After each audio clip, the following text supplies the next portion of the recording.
Make it in the Emirates 2026 UAE ഉൽപ്പന്നങ്ങൾക്ക് ആഗോള വിപണി ഉറപ്പാക്കാൻ ലുലു UAE ഫുഡ് ക്ലസ്റ്ററുമായി ധാരണാപത്രത്തിൽ ഒപ്പുവെച്ചു.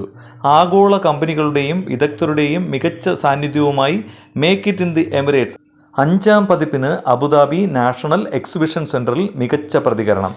ലോകത്തെ വിവിധ ഇടങ്ങളിൽ നിന്ന് 1,22,500 സന്ദർശകരും 1000-ലധികം എക്സിബിറ്റർമാരുമാണ് മേക്ക് ഇറ്റ് ഇൻ ദി എമിറേറ്റ്സിൽ പങ്കെടുത്തത്. ഭക്ഷ്യോൽപ്പന്നങ്ങൾ, വ്യവസായം, ഫാർമസി, പ്രതിരോധം, നിർമ്മിത ബുദ്ധി, ഊർജം തുടങ്ങിയ പ്രധാന മേഖലകളിൽ വിവിധ നിക്ഷേപങ്ങൾക്കും സാധ്യതകൾക്കുമാണ് make it in the Emirates വഴി തുറക്കുന്നത്. എമിറാത്തി ഉൽപ്പന്നങ്ങൾക്ക് മികച്ച പിന്തുണയേകിയുള്ള ലുലു ഗ്രൂപ്പിന്റെ പ്രത്യേക പവലിയനും പ്രദർശനത്തിൽ ശ്രദ്ധ നേടുകയാണ്. UAE ഉപപ്രധാനമന്ത്രിയും ആഭ്യന്തരമന്ത്രിയുമായ Sheikh Saif bin Zayed Al Nahyan, UAE വ്യവസായ നൂതന സാങ്കേതിക വകുപ്പ് മന്ത്രിയായ doctor Sultan Ahmed Al Jaber, UAE സാമ്പത്തിക ടൂറിസം മന്ത്രി Abdulla bin Touq Al Marri എന്നിവർ ലുലു ഗ്രൂപ്പ് പവലിയൻ സന്ദർശിച്ചു.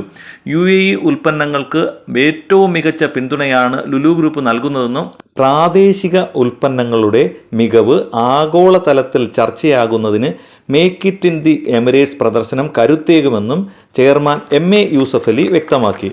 UAEയിലെ പ്രാദേശിക ഉൽപ്പന്നങ്ങൾക്ക് മികച്ച വിപണി ലഭ്യമാക്കുന്നതിൻ്റെ ഭാഗമായി UAE ഫുഡ് ക്ലസ്റ്ററുമായി ലുലു ഗ്രൂപ്പ് ധാരണാപത്രത്തിൽ ഒപ്പുവെച്ചു. UAE സാമ്പത്തിക ടൂറിസം മന്ത്രി Abdulla bin Touq Al Marri, Lulu group chairman MA Yusuff Ali എന്നിവരുടെ സാന്നിധ്യത്തിൽ UAE food cluster chairman Saleh Abdulla Lootah, Lulu global operations director Saleem MA എന്നിവർ ചേർന്നാണ് ഇത് സംബന്ധിച്ചുള്ള ധാരണാപത്രം ഒപ്പുവെച്ചത്.